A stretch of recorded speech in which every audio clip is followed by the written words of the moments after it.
Good morning, everybody. Good morning in Peru. Good morning in the US, where my friend Keith and Sat. I see how it is. now. You mentioned Keith before you mentioned me. Yes, Well, he mentioned Peru alphabetical before order. the U.S. too. So obviously he's going by his favorites. Okay. All right. All right. The roots. I'm not bringing you a T-shirt when I come to see you here. That'll break his heart. Good morning, no T-shirt everyone. for you. No, don't play with the T-shirts. Let's talk about Christianity, where we really do love one another. Yes, we do. Love one another. We've just got to give one another a hard time every once in a while. But as we are beginning, I have a shout out to give to you guys. And there went my internet. My internet just keeps freezing up on me this morning. You definitely did not find the most advantageous spot for your hotspot. No, I'm trying to get the hotspot in the best spot. But no, Emma told me to tell you guys hi this morning, and she was asking how you and Miranda were doing, and I'm like, well, they're married, but. She's giving me gravy and biscuits. I had gravy and biscuits this morning with bacon, so I mean I can't complain. There you go. But there we go. She was complaining that the only time she ever gets to see you guys is here on the program. But yeah. I wish we could see her more. We have to come out to Missouri, out in the plains of Missouri. I saw where the Delta. Yes. I saw where she was on a horse. She was riding a horse. There's her Facebook profile picture now. Her on a horse. Do you remember this, Keith? I didn't know she could ride a horse. I know that she has been on horses at times, but I don't. I've never looked at her Facebook. Okay. I don't know. Anyway. Yeah, well, she's in a play right now over here at the Saxton Little Theater. So, you could go watch her and actually some others from the Shady Acres congregation are in there also. Awesome. But Thursday, Friday, Saturday, Sunday of this week. But we were talking about goings on, and we had a lot going on here last weekend. This weekend we've got a work day scheduled for Saturday for the grounds. And the reason I'm laughing about that is right now what's the temperature supposed to be? 36 degrees on Saturday morning. And of all the days for Heath to schedule a work day, on the day when it's going to be 36 degrees in the morning. So that's the best. Yeah. Well, maybe working. At least you'll be working together, and you'll maybe be able to create some body heat because you'll be walking back and forth, lifting things up, and so on and so forth. Right. Yeah. Well, maybe we'll get some work done. Just trying to stay warm. Something else going on Saturday, I can't remember, but we've got our gospel meeting with Spencer Furby coming up here in just a couple of weeks, and so we're already Spence back on the program. We're going to have to get Spencer back on the program. Yeah. And Spencer's a good guy, and I know that he'll make time to be with us. What's the theme of his gospel meeting? I was looking at the lesson topics yesterday, and all I can say on that is go to the Shady Acres page on Facebook, and you can see those. He's got some really interesting titles. I can't remember what they are offhand. But yeah, looking forward to Spencer. Spencer's always excellent to have on the program. And Pablo, you guys are already making plans for the conference in December.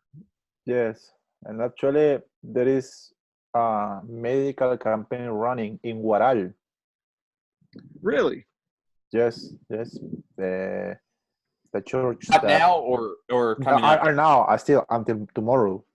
Okay. Yes, that's awesome. The church that supports Jens Nima work in Huaral are helping there with a medical campaign and evangelism campaign too. Until today, I think there are 3 new Christians. Awesome. Very good. And very good. So, some of the preachers of Lima are helping him. No, Juan Lima is there, Richard Gomez, Andres Nunez, Jens, and that. I'm not yet got to go to Waral, but I've heard lots of good things about the work that Jens is doing there. Yeah. Jens is a really good guy.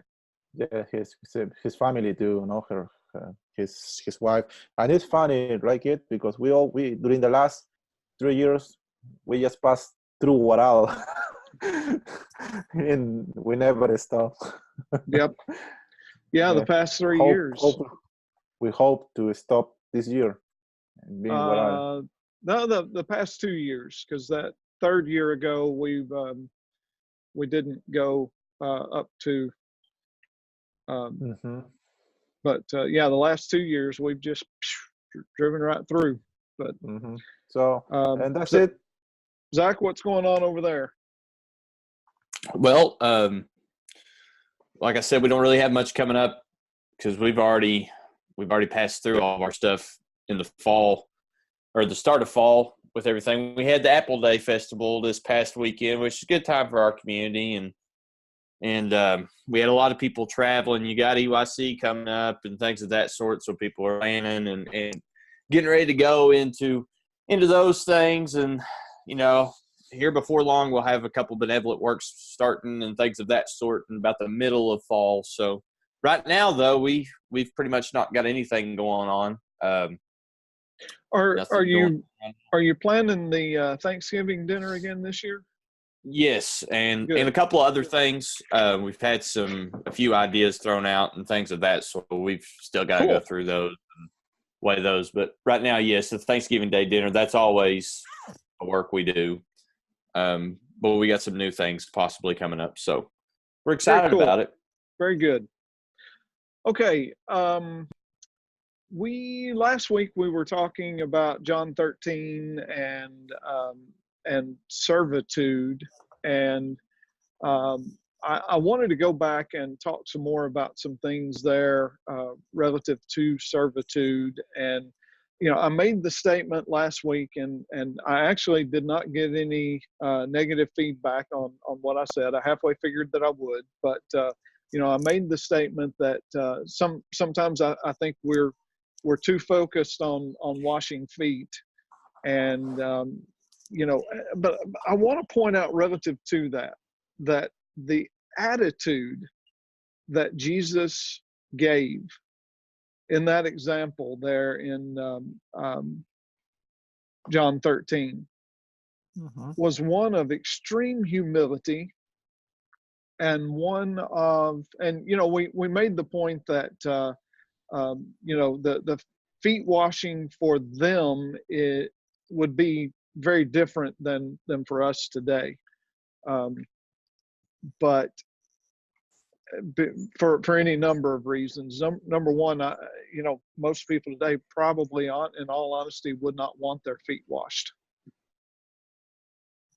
I don't want you touching my feet, Keith. Yeah, it would be a little awkward in our society today. Right now, yeah. But and yeah, that's as true in Peru as it is here in the U.S. But the attitude that Jesus portrayed, willing to do the job that the lowliest slave in the house would be given, and he was willing to do that for his disciples. And we have to start with that kind of attitude. And, I think a lot of times the things that we want to provide, the things that focus on when it comes to our servitude, are the things that are kind of, let's be honest, they're the easy jobs. They're the jobs that people think of, that people want to do. And it's the jobs that people are like, they clamor to get around. They're like, okay, yeah, we need to do something like that. Let's go out and do that. But the jobs that people don't want to do, the jobs that people a lot of times avoid, and you could draw that back into Jesus washing feet, dirty jobs. jobs that nobody wants to do, jobs that you're going to have to get in the mud, you're going to have to roll around and do all of these things. And those are the jobs that people do not want to do. And I think it breaks down to attitude. I think it breaks down to attitude. Are we serving because we truly feel as if we need to serve, or are we serving so, we can eye service? Eye service. It looks like we're serving. It looks like we're doing some things, but are we really accomplishing anything with our service? And I think that is not a point that we need to look over quickly. I think we need to realize that, and I think we also need to have a change of attitude that will lead to a change of action. I just want to say, and Pablo, you chime in here anytime you want to, but I know, yes. That is an attitude that we develop at a very early age. Yeah. Because students in school know to look busy. Oh, yeah. Yeah. It reminds me of gym class, Keith. You remember when gym class you'd have to be doing all those push-ups and sit-ups and all that stuff, but the gym teacher would leave for just a moment. And what would you do when that gym teacher left? Nothing. You wouldn't do any of it. You'd just sit there. And then when he came back in, you'd start 105, 106. Eye service. I think we have a problem with eye service as Christians sometimes. Well, and it's very, very challenging because let's be honest, we all have the desire to be recognized. Amen. We do. That's just built into us.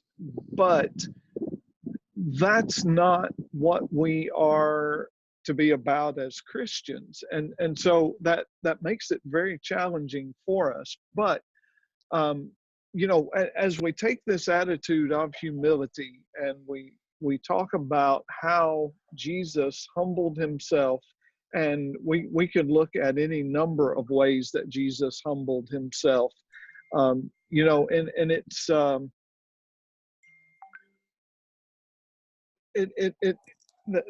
anytime you are studying the Gospels, the question always comes up: why did Jesus tell people not to tell what he had done?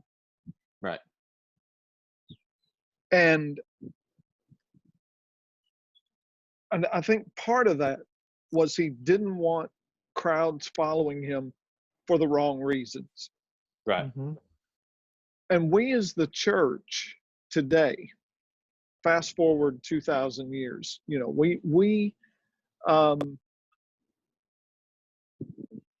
we still face those challenges because we can develop the best program in the world and we can have people busy and active in that program. But at the end of the day, if we are, and I love the words of Peter in Acts chapter 3, repent and be converted that your sins may be blotted out. And that conversion, I don't know, sometimes I think that conversion is something that is ongoing, that we may never reach the end of. Right. It's always a goal that is before us. And I think that if we ever get to the point where we say, yes, I am converted, I have done all that I can do, that that is a stumbling block to us. But and as we talk about this attitude of humility, the attitude of servitude, we also realize that we must do. And this is what I wanted to kind of hit on. And I preached a little bit on it on Sunday evening. And when I think Christian service, and I don't know about you guys, when I think Christian service, and there are a lot of things that encompass Christian service, but when I think Christian service, I think benevolence and I think evangelism. I think benevolence because those are the works that we need to be doing out in our community, bringing the church to the community, letting them know what we stand for, letting them know who we are and what we are, and we do what we do. And then when I think evangelism, I think, well, if I'm in the place of salvation, if I'm in the body of Christ, then it's my responsibility. It is my duty to help others get to that same place. And so that's where evangelism comes in. And if you look at any statistics at all when it comes to church growth, church growth not only in number, but church growth as in unity and as in characteristics in your congregation, the two biggest factors are benevolence and evangelism. Benevolence and evangelism. If you're doing benevolence together, then you're working together. If you're evangelizing together, then you're helping save souls together. And when I think about that, I think of Galatians 6 and verse 10. And in Galatians 6 and verse 10, it says, therefore, as we have the opportunity, let us serve one another, especially to those of the household of faith. And then you also look at James 1 and verse 27. It says, pure and undefiled religion before God is what? Pure and undefiled religion before God is to visit orphans and widows in their trouble, and to keep oneself unspotted from the what? From the unspotted world. From the world. You think about that. When was the last time that you as a Christian took time out of your day to do something for a widow? And that's not the type of service that you think, oh, yeah, I'd love to do that. That'll get all kinds of recognition and things of that sort. That's the stuff that nobody ever finds out about.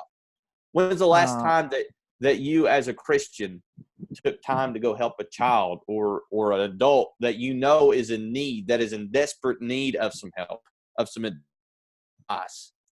And by doing those things and accomplishing those things and adopting that attitude that you're talking about, Keith, we keep ourselves unspotted from the world, because we're not going to be like the world if we had the attitude of a Christian that is devoted to serving others. So something that you mentioned minutes ago that is in my head about not everybody likes to do the dirty job, or that put a new different word on my head, like pleasant jobs, no? Because we have the idea of not pleasant jobs or dirty jobs, like maybe washing or sweeping or doing something, but sometimes non-pleasing jobs might be to serve something that is your enemy, or someone that is your rival, or someone that is very proud, or in a bad way. So that's our non-pleasing job, no? To go and serve those people that are not pleasing for us, or that we don't enjoy doing it. Love your enemies, and part of loving your enemies means serving your enemies. Like we're going, Pablo. I've got an example here that okay. There's an airplane firing up behind me, and I was going to say I hear something, but I don't know what it is. Yeah, I was like, what is that? Not, but it's behind that post. But yeah, hopefully it'll buzz on off here in a minute. We can hear you fine. There was a grandparents' day, and I'm going to use this example without naming any names. But there was a grandparents' day at a local school here a couple of weeks ago, and there were some of our grandparents went to this to be with their own grandchild, and evidently there was a little boy sitting over there that just kept looking and his grandparents never came in. And so the man of the couple that I'm talking about, he got up and went over to this little boy and sat down and said, "Can I be your grandpa today?" Mm-hmm. And he said the little boy just lit up.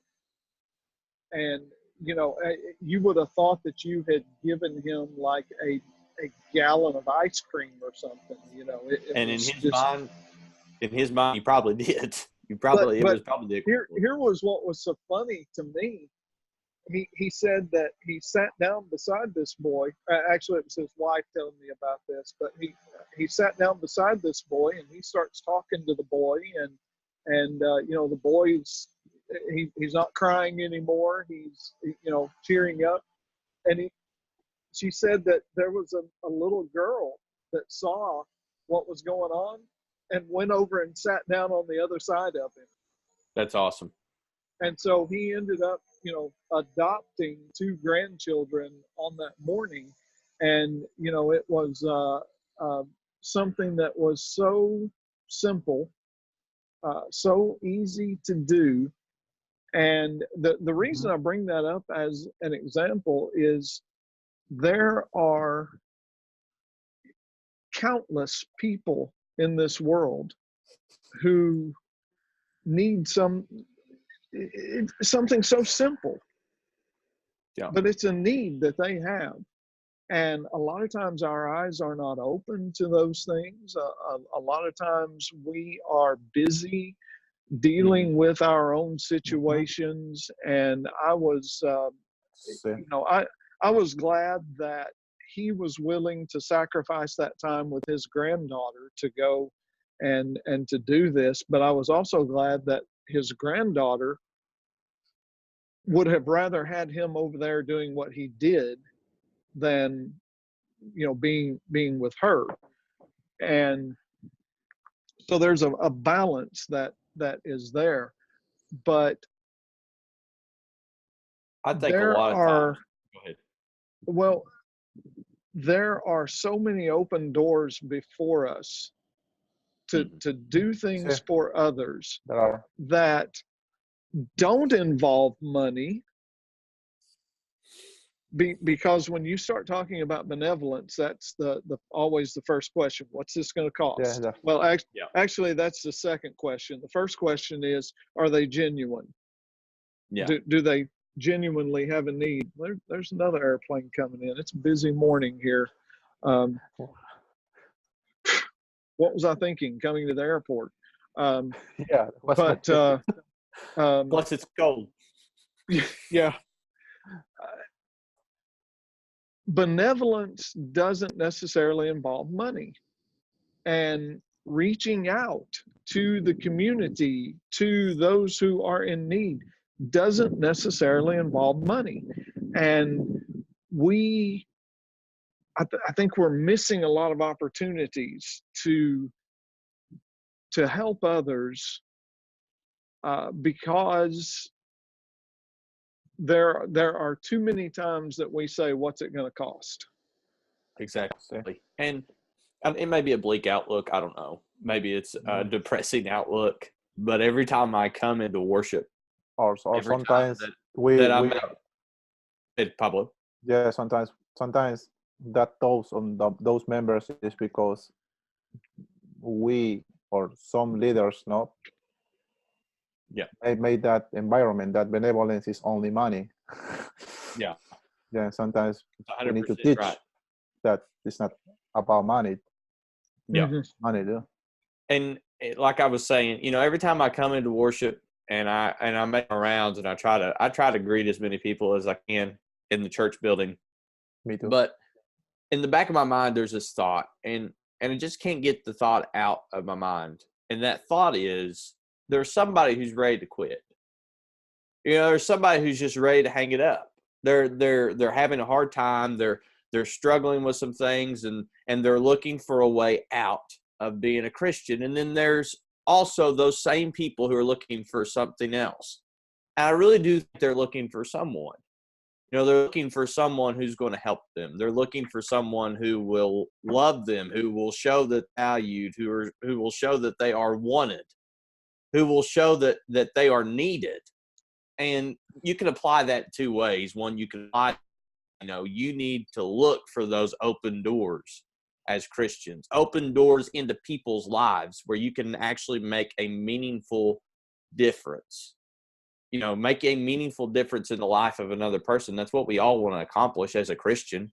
But how often do we overlook those doors that are wide open in front of our faces because either we're too busy with ourselves or we're just not looking for them. We're just not looking for those open doors.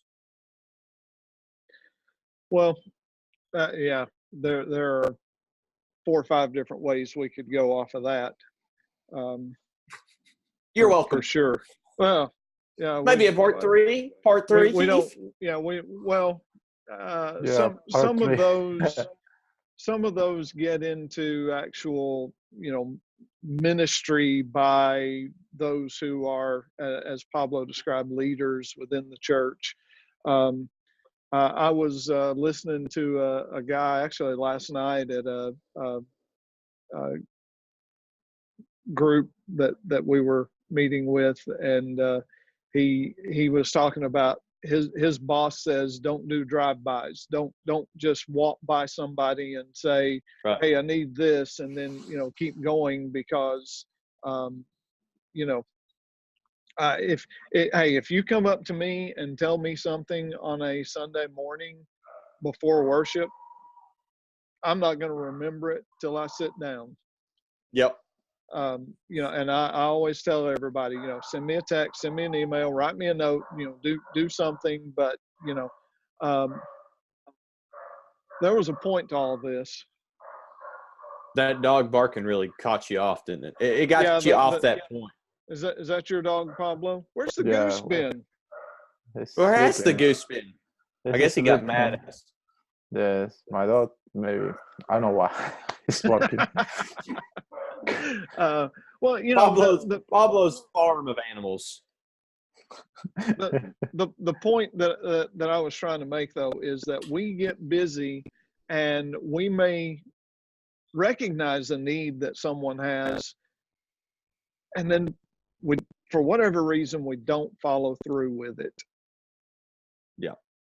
And we are missing opportunities. And I think that that we need to be mindful, but really the emphasis that I want to give to this isn't so much even within the church, but as a means of reaching out to others.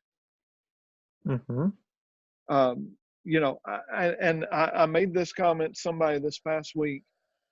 I think that we do a pretty good job of ministering to one another within the church. Mm-hmm. There are shortcomings. Absolutely. There are things that we miss. Absolutely. There are things that we don't see. Absolutely. That we should see. But when it comes outside of the walls of the church, I think we're spending too much time looking inward and not enough time looking outward. I completely agree. 100%, Keith. 100%. And, it's not that serving others, and people a lot of times will say, well, that topic, it's kind of an old-fashioned topic. It's fundamental, or somebody will say, it's very taboo. Nobody really talks about it anymore. And it's not because it's not important. It's not because it's not needed. It's not because we're not commanded to do it, because we are commanded to do it. It's because the change that we have in attitude. We have a change in attitude that has extended over a certain amount of years in the church. And that change of attitude on from, we can do whatever we want to do and we will do it, to a we can't and there isn't much we can do. Well, I'm going to throw this example out, and then we're rapidly running out of time here. But driving, I grew up driving in deer country, Missouri, and in the Ozarks in Missouri, and I got in the habit at a very young age of watching out for deer, and I'm not bragging. I can't even help it, but I will spot a deer. And Emma, bless her heart, she can't spot a deer for anything. Mm-hmm. Doesn't bode well. She'd be driving in deer country too. She's gonna have to learn, but she cannot spot a deer, and I'm sitting and I'm thinking, it's how I've trained myself to. I'm just, I'm in that habit of looking for that. Well, we're in the habit as the church of looking inward. Mm-hmm. And we've got to change our perspective and look outward. Okay, we are out of time. We got to wrap this up and get off of here. Thank you very much for listening. Go to our Facebook page, facebook.com/Let's Talk About Christianity. Our website, letstalkaboutchristianity.com. Scroll down to the bottom, sign up for email alerts if you're not subscribed to the podcast on Google or Apple. What am I missing? I won't mention the Instagram page because Zach lost the password and can't get I don't have the password. Yeah. I don't know where it's at. Yeah. And we still need to work on what? One more question. How was door knocking day, or was door knocking day? Apparently went very well. I've been seeing a lot, which I'm friends with Matt Wallen on Facebook. I've been seeing a lot of pictures of congregations who had a lot of people go. So it was absolutely fantastic. Totally, completely. We're out of time. We got to go. So we'll talk about that later. Thanks for listening. We'll see you next week. Ciao.